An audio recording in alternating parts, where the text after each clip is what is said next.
My name is Big Delph. I'm an artist, DJ, recording engineer, and music producer. However, one craft that always stayed with me is cooking. I've always been a fan of the culinary arts. Now I'm owner and manager of the new bar and grill called Smokin Grooves. It's Raleigh, North Carolina's #1 source for nightlife entertainment and great food. So I decided to showcase my favorite chefs and cooks and their special recipes. And now, it's gravy, baby.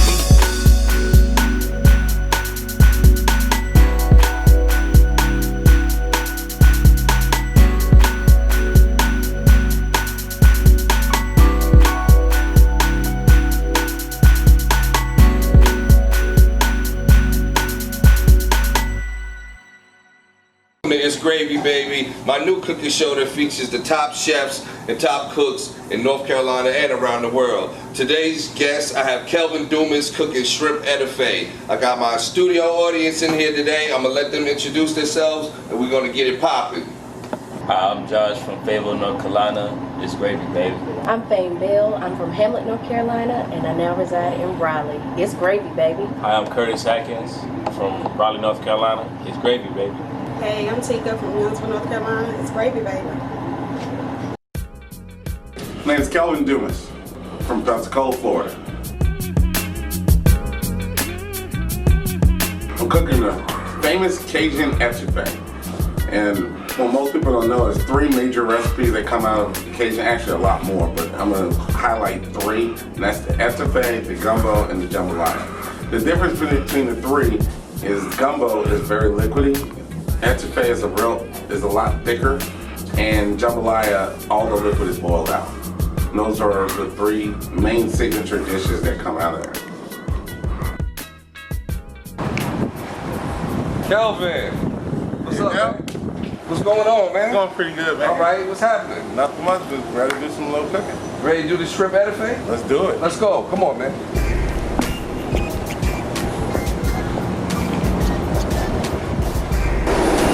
All right, so we're in the kitchen now. I'm here with Kelvin Dumas. Kelvin, what's going on, man? What's going on, buddy? All right, so tell me about the shrimp etouffee. Where did you get the recipe from? Well, the recipe is a Cajun recipe. It was a little of a secret, but I'm going to let it out. Okay, well, let's get it started. All right. For this recipe, you will need 1 diced red bell pepper, 1 diced yellow bell pepper, 1 yellow onion diced, 2 pounds of raw turkey sausage, 3 stalks of celery diced, 2 pounds of frozen pre-cooked shrimp. Also, you will need paprika, garlic powder, Old Bay seasoning, cayenne pepper, black pepper, 2 11-ounce cans of cream of celery, and 1 16-ounce beer. Alright, well, when I make the shrimp etouffee, I start off with a base of turkey sausages. Alright. And I go ahead and let those marinate. They produce their own oil. Alright. And I actually cook it all on high. Along with the sausage, I go ahead and sweat the celery. Alright. And what happens is celery takes a little bit longer than onions and bell pepper. Alright. I'll tell you about some of the ingredients. This recipe calls for, I think, basically 8 ingredients. Okay. You have sausage. Alright. You have celery. You have onions. And you have bell pepper. And I use 2 types of bell pepper. I try to use the differentiating colors. Red, yellow, and green. Right. And orange. Okay. Then you also have shrimp, rice that goes in the recipe. And you have shrimp. And then you have bread, and then I call my mystery ingredient. So where did you get this from, like your grandmother or somebody? Well, Is it actually, from the family? Actually, my family has a recipe, but I got this recipe from another place in Atlanta that I love the way that they made theirs. So I kind of combined the two recipes together. Okay. To make my own signature recipe. All right, now what do we do from here? First, I got to let the sausage make their own oil. And if there's not enough oil, what I do is I take a little butter. Now do you measure it? Nah, I go Just by eyeball it? I've been doing it for so long. Okay. Now in the meantime, while I let those vegetables cook, I'm gonna go ahead and make the French bread, garlic bread. Now what is the bread for? Is the bread part of the whole menu? Well, Of bread the goes, recipe? bread complements the shrimp etouffee very, very nicely. Okay, cool. So I take some butter and I lather the bread up. I'm going to use a spatula, it makes it easier. Normally the butter should be melted a little bit better than this one. Looks good though. Now you're normally from where? I'm from Pensacola, Florida. Pensacola, I know Pensacola very well. I've been down there. I actually was going to go to Florida State, but I got scored really high on the ASVAB military aptitude and went to the Marine Corps instead. Okay. And from that, I traveled the globe. Tasted all types of cuisine from different areas. Spent a lot of time in France, Italy, Japan. Actually did a little, I was on front lines of Desert Storm. Military soldiers, stand up for the soldiers. Hoorah. All right. I'm starting to smell it. What's going on back there, man?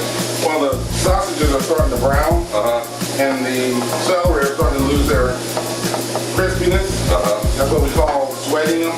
Sweating the celery. Yes. Now, since the vegetables are sweated a little, I'm going to take a little bit of the bell peppers and onions, which I've generously already cut, and put those into the recipe.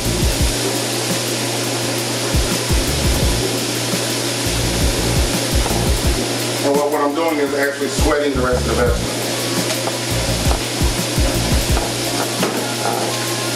Nice and colorful.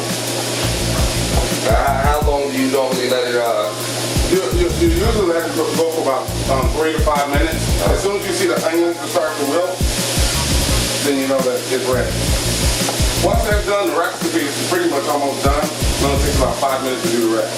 Okay, cool. I have black pepper. I throw in a little bit of black pepper in each one. That's not a little bit, boy. Wow. A little cayenne pepper. This is going to be kind of spicy here, huh? Yes. Cayenne pepper makes. This is not to let the vegetables sweat, it's to make the consumer sweat. Wow. Looks good. Look at that right there.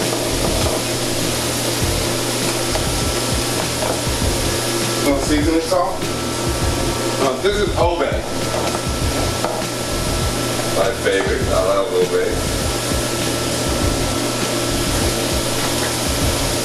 I have a little garlic. Oh, actually a lot of garlic. Whoa.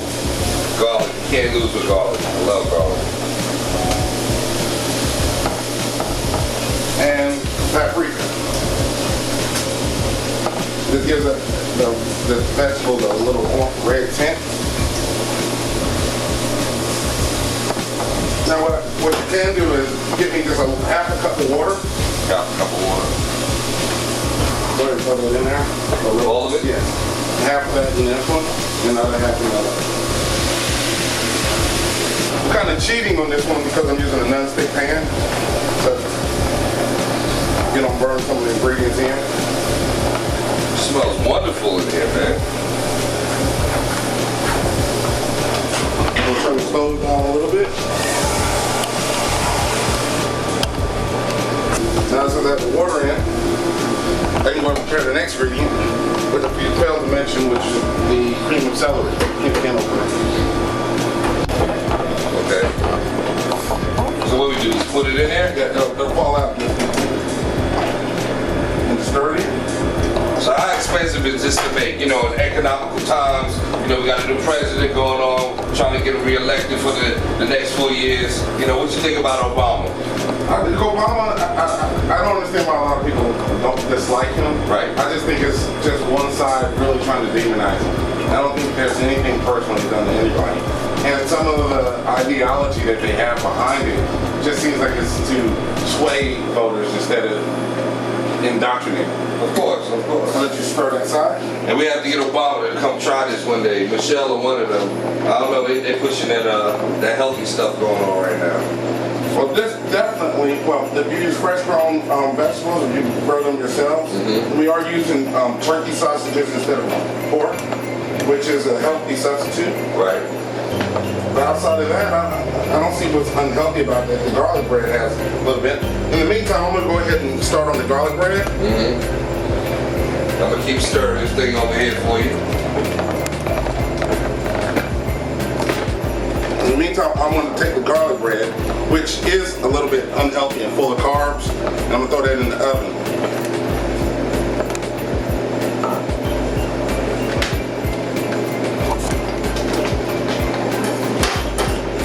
And I sprinkle a little Garlic? garlic. Normally I use ground garlic, and I sprinkle a little salt. But this is a mixture of garlic and salt, garlic salt. Okay. Sprinkle that on it. This is looking good over here, man.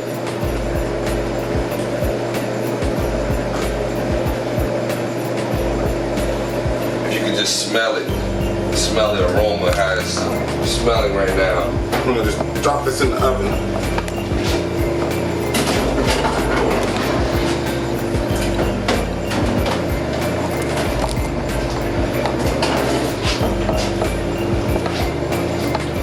So we just gonna keep stirring this? Yes. Actually, you can start stirring it once you got the etouffee properly stirred in. And it'll just cook on its own low. And all it's waiting on is just one other ingredient. And what's that last ingredient? Two ingredients. We're gonna go ahead and throw in the shrimp. And I throw it in frozen. Do you? Yeah. Well, you can do that. By the time they heat up, they'll be delicious.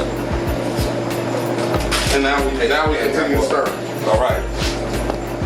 I'm taking this one back in there. All right, cool. Just stir the shrimp in here? Yes. We're gonna wait 2 minutes until the shrimp defrosts. As soon as the shrimp defrosts, we're gonna throw in our secret ingredient. So how spicy is this dish here? The spice, you can make this in several different levels. The cayenne pepper will give it its heat. And some people might not like spice. Well, I can take the heat. I can take a lot of the heat. But if you don't like heat at all, just leave the cayenne pepper out. It doesn't change the flavor, just change the heat level that the dish has. Okay. And there's one more thing you need. I'm gonna open this beer up over here.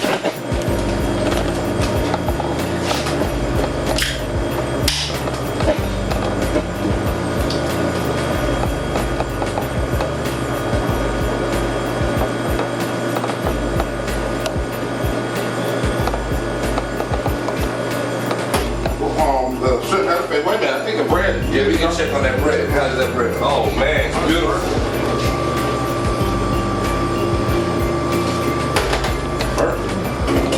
Now what is this? What I'm gonna do is I'm gonna take some extra garlic. Give it that extra garlic flavor. All right.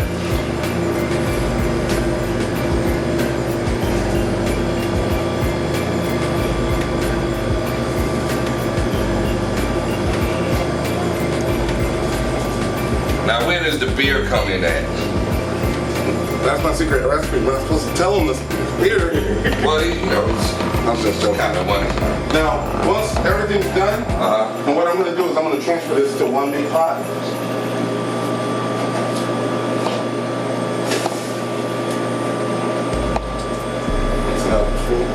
Mix some of this out. There's a lot of goodness, and we don't want to lose.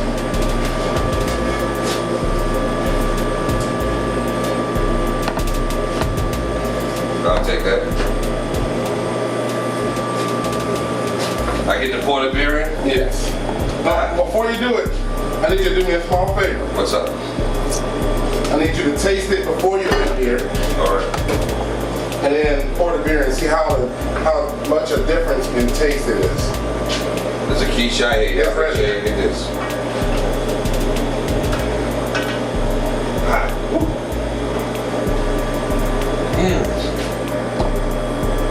Cool. Kind of spicy. There's a lot of that. Now I'm going to throw the beer in. Okay.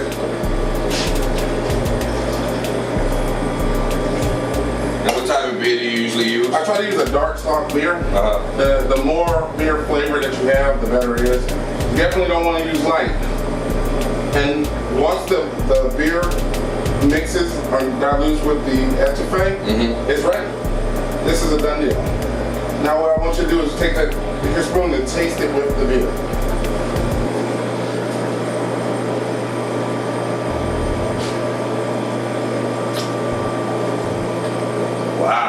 friends in it. Wow. That's good. Whoa. And that's it. She's We are spicy done. though. Now, what I'm going to do right now is I'm going to dress the plates. Okay. Because presentation is everything. All right, well, let's get that together. All Now, right. what I normally do is I take the rice All right. and I make a bowl out of the rice. A bowl. A bowl. So you just take a big lump All right. and then you just make a circle in the center. Okay. You notice how it's a little small circle? And I take the etouffee and I pour it right in the middle. Now once I got it poured in the middle, take the bread, put it on the side. Then you take the bread. You make some big dishes, man. I'll get full of that one plate right there. Let's make them all for our studio audience so they can get ready to try the shrimp etouffee. Kurt. Now this guy, he can eat. I can vouch for that. Yes, yes. He can eat a lot. So go ahead, Kurt.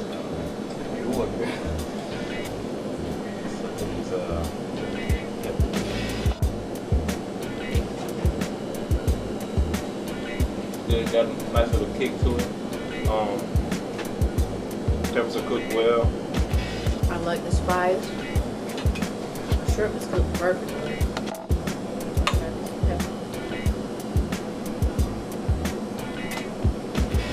It's gravy, baby. I just came back from Mississippi, which is right next to Louisiana, so I think I know jambalaya.